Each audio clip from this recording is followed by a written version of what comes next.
in the print. Yeah. So let me have your feedback if you want me to go more fast, or this is a, is it all right for you? It's just fine. Yeah. Fine. Yeah. Okay. So I'm going back to my.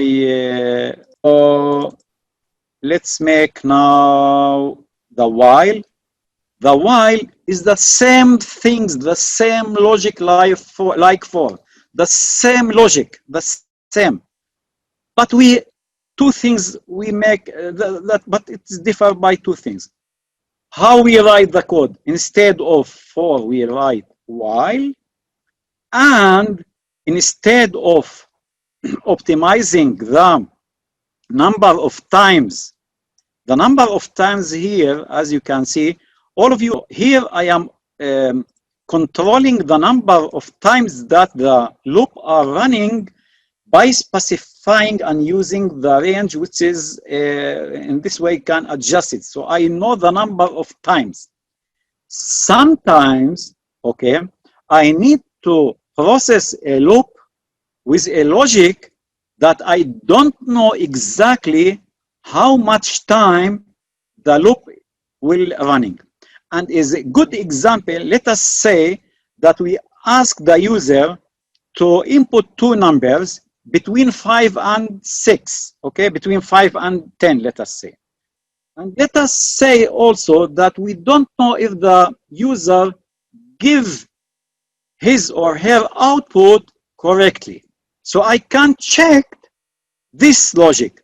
So I can say, while the user didn't giving me the numbers correctly, okay, send him a message and ask him to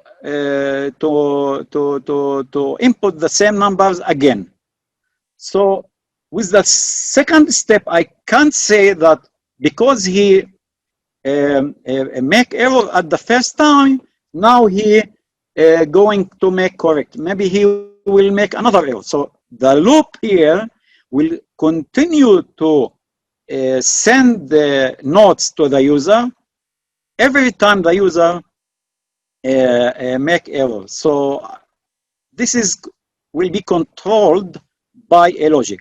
So let us say, okay, let me copy this code, and now I will paste it. Let's go to the terminal, clear, and let me run the program here. So you are in the ta-ta-ta. Let us say that someone want to input a string, okay? So if I copy this and I input write, so I stop, okay? So while I didn't stop, while n equal to write, so I also input, you are in the loss forest, go left or right. So I can type here another time right, and as you can see,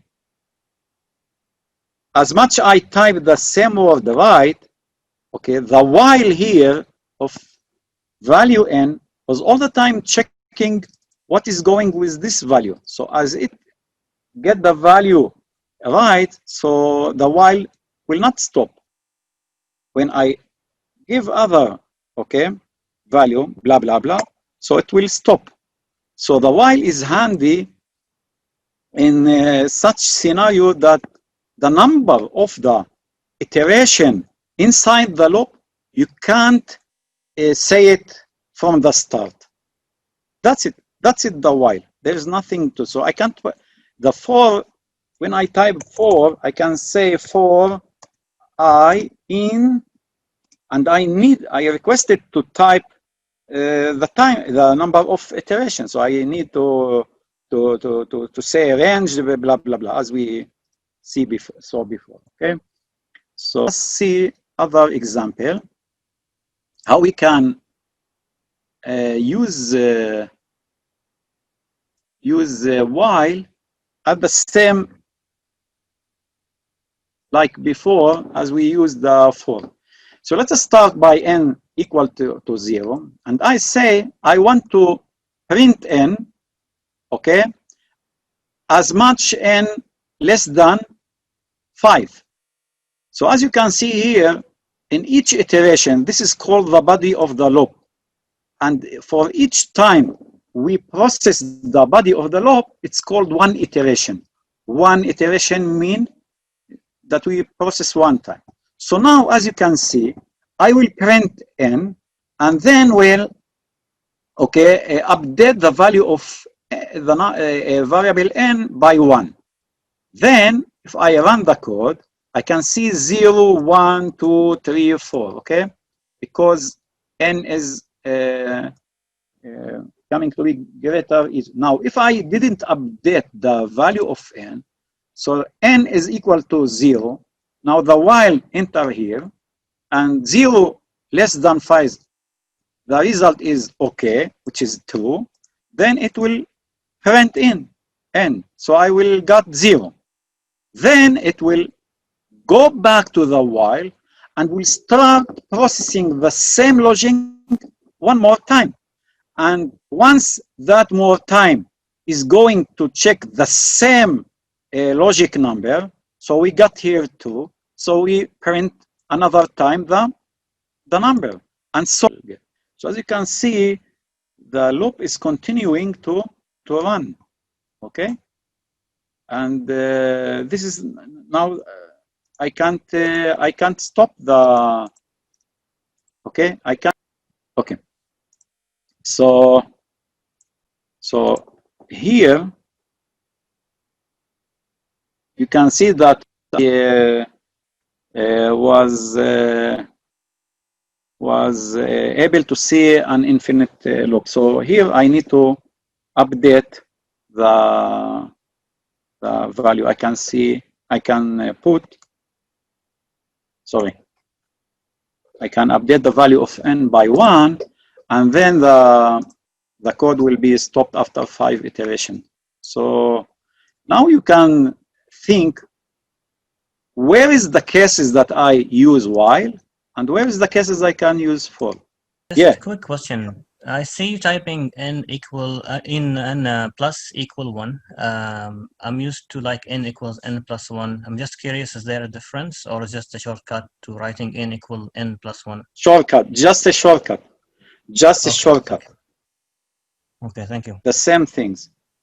And you know, the language is a kind of evolution.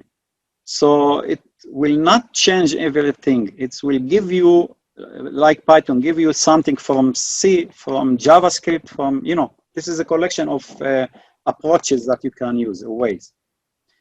Okay, so we will make a, demonstrate a good example. This is I can say the brilliant example that I can explain when we use for and when we use while with a good issue. So let us say that I want, okay, back when we studied the if condition, to input 3 numbers, as you can see here, x, y, and z. Then we print them and calculate the maximum. Now I don't know, maybe someone wants to repeat the process again. How much time he or she want to repeat the process again? It could be 5, it could be 8, but it could be, I don't know. So why I am thinking how much I can do that, why I didn't give them the control over that. So what I can do is to input a variable, input a value for a variable outside the loop. As you can see here, A stands for answer. And I ask him, please enter yes to start calculating the maximum number.